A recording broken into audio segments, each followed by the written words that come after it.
Salve galera, professor Alencar na área, tudo bem? E hoje estou com uma companheira especial, hein? Aqui ó, tô chamando de Capitu. Meio dissimulada, não tava ali, de repente apareceu. Brincadeira, vamos que vamos. Hoje a gente vai fazer uma saga aqui, uma maratona. Vamos fazer um aulão UFPR 2022, passando por todas as obras, são 8 no total, falando o que de mais importante tem para cada livro desses. Você não pode perder, vem comigo, porque literatura é com Alencar.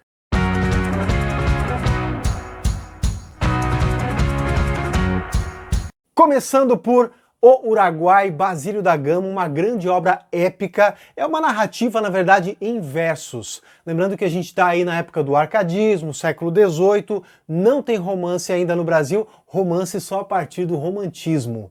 Utilizando versos brancos, que são aqueles sem rima, você tem aí, o autor traz pra gente uma parte ficcional e uma parte histórica. Na parte histórica, nós temos a expedição de Gomes Freire de Andrade e seus homens e seus soldados luso-espanhóis para a região de Sete Povos do Uruguai, que hoje pertence ao Rio Grande do Sul.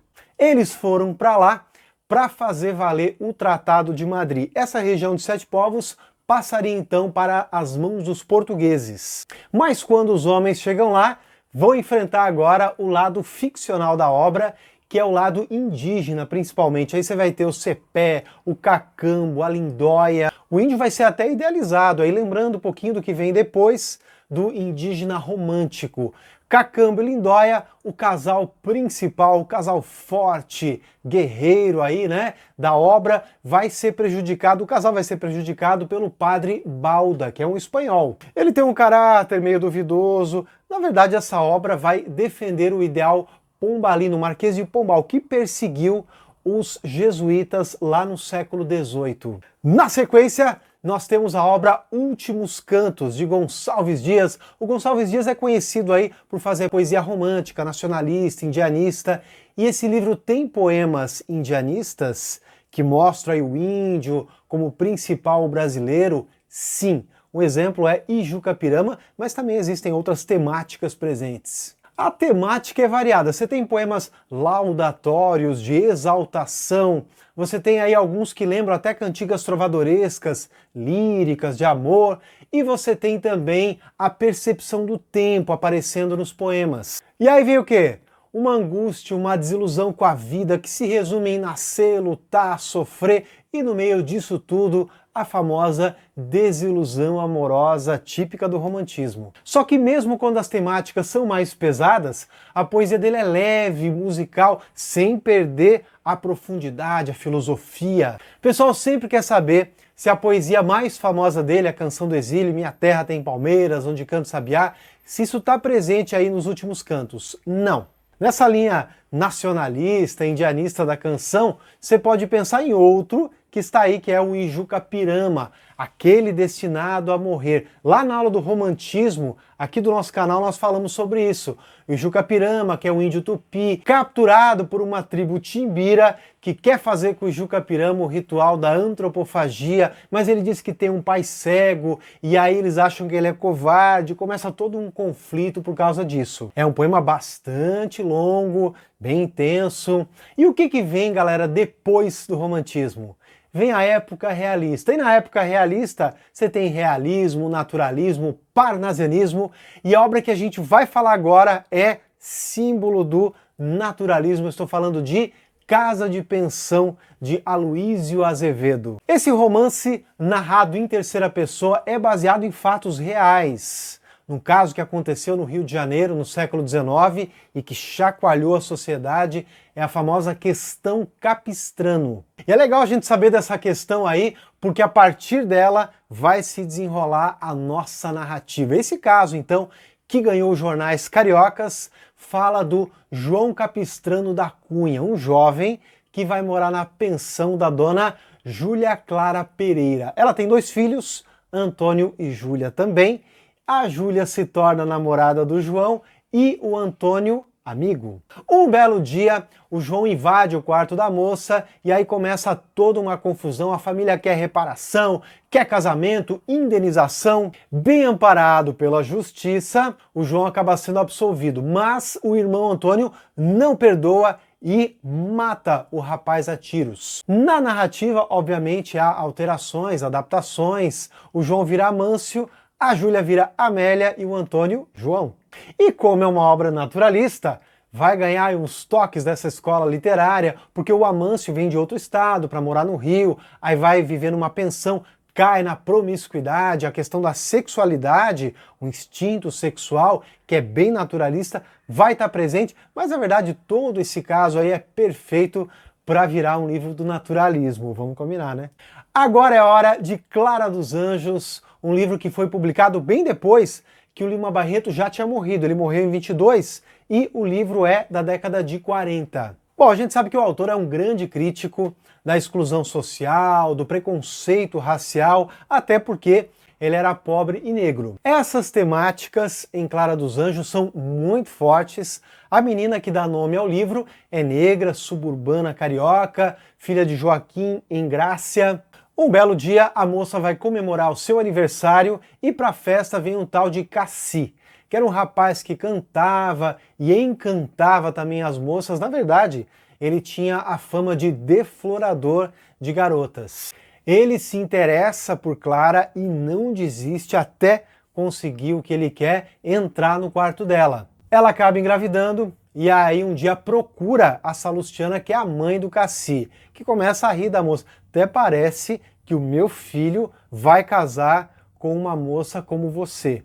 E Clara, que tinha toda uma ingenuidade de menina super protegida pela família, começa a entender um pouquinho mais como funcionam as coisas do mundo. Vamos agora para a Sagarana do grande Guimarães Rosa. Gente, esse é o primeiro livro, é o livro de estreia do autor. Nós temos aí 9 contos que vão trazer para a gente o universo do sertanejo, do jagunço, principalmente do interior de Minas, naquele estilo do Guimarães Rosa, que depois, nas próximas obras, nas obras posteriores, ele iria aprofundar. Lembra lá no vídeo da terceira fase do modernismo, que a gente falou das características dele? Então, o uso de palavras que caíram em desuso, mexer com a estrutura das frases, fazer neologismo, trazer para o texto aquela oralidade sertaneja. Bom, mas predominam nos contos o foco narrativo em terceira pessoa e nós temos aí histórias que basicamente se passam no interior mineiro.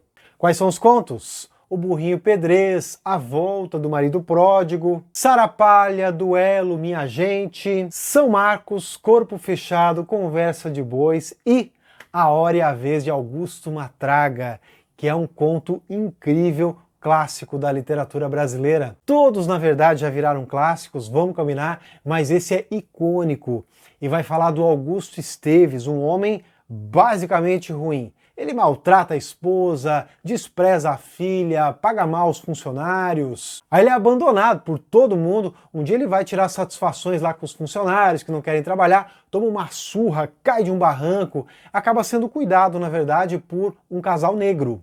Passa aí por um período de convalescença, um dia ele é abordado por um homem chamado Joãozinho Bem, que é um cangaceiro que convida o Augusto para fazer parte do seu bando. Só que um dia o bando vai invadir aí as terras daquele casal negro e o Joãozinho quer maltratar o casal.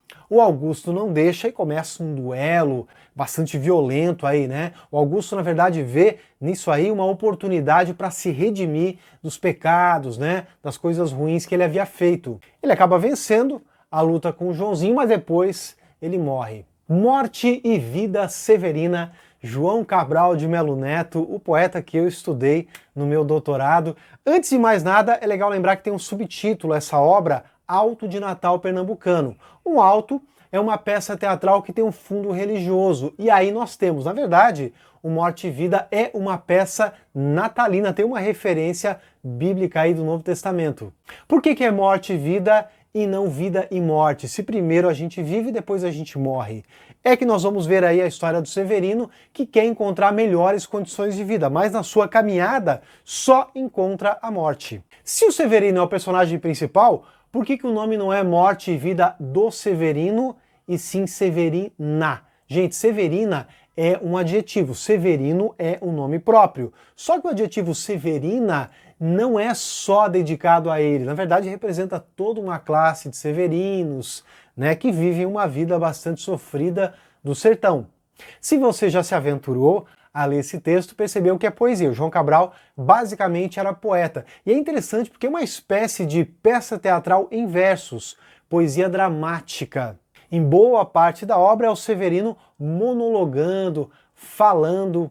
Ele faz uma caminhada aí do sertão até a capital, Recife, sempre às margens do rio Capibaribe. Ele e o rio, na verdade, são companheiros e vão sofrendo juntos aí num lugar bastante árido, bastante inóspito. O Severino chega a Recife no dia 24 de dezembro e aí ele encontra no cais um homem chamado José, que é um carpinteiro que o convida a ir até o seu barraco. A mulher está prestes a dar luz a um menino, fazendo uma alusão aí ao nascimento de Cristo, e é a primeira vez que o Severino se depara com a vida, com alguma esperança, porque até então, na caminhada dele, era só morte, sofrimento. Bem que ele fica pensando, será que essa criança vai sobreviver ou vai morrer? Que é o que acontece com muitos bebês de famílias pobres. De qualquer forma, nós temos aí algo bíblico jogado aí num contexto, na verdade, nordestino, num contexto brasileiro de miséria. Calma, já tá cansado? Estamos quase lá, só faltam mais 2 livros. Vamos agora para o 7º livro da nossa lista, que é Relato de um Certo Oriente, Milton Ratum, um livro muito interessante que é polifônico. Quando a gente fala aí de narrativa, dá para dizer que rola uma polifonia, são várias vozes presentes no texto. Se bem que quem chega até o final acaba descobrindo que a voz é uma só. Nós temos aí uma narradora, só que ela procura escrever, ou procura falar, na verdade, como se fossem outras pessoas. É um livro todo fragmentado, bem estilo contemporâneo. Bom, a narradora ela passa um tempo num sanatório, num hospício de São Paulo, não se sabe por quê.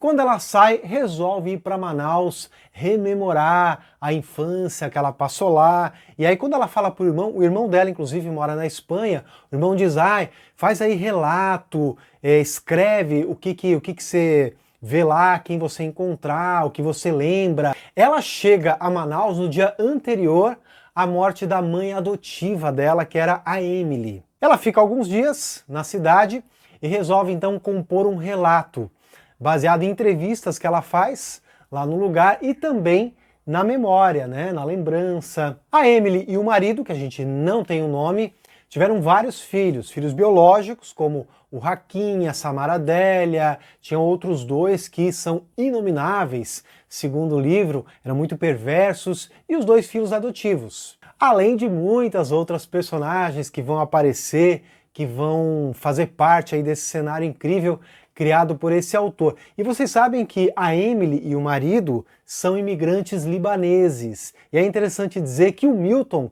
também é descendente de libaneses, também é de Manaus. Líbano, Manaus fazem parte aí da obra dele de uma forma geral.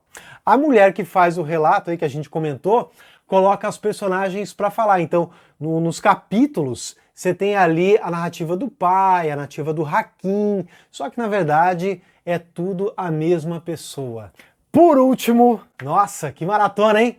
9 Noites, do Bernardo Carvalho. Esse é um livro bastante conhecido aí da contemporaneidade brasileira. Ele também é polifônico, conforme aí o livro do Milton Ratum, e também é todo fragmentado. Primeiramente, da mesma forma como ocorreu aí em Casa de Pensão, o livro é baseado num fato real que foi aí envolvendo Buell Quinn.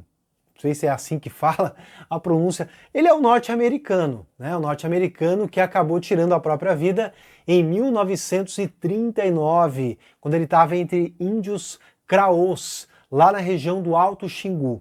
O Quinn era um estudioso da cultura indígena, estava passando uma temporada aqui no Brasil, nos anos 30, E aí a base dele, o quartel-general, digamos assim, ficava em Carolina, que é no Maranhão. E ele ficava indo e voltando, né, de Carolina até a tribo. E aí, um belo dia, num retorno, ele estava acompanhado, inclusive, de 2 índios, acaba se enforcando. Esse caso é contado de 2 formas no livro.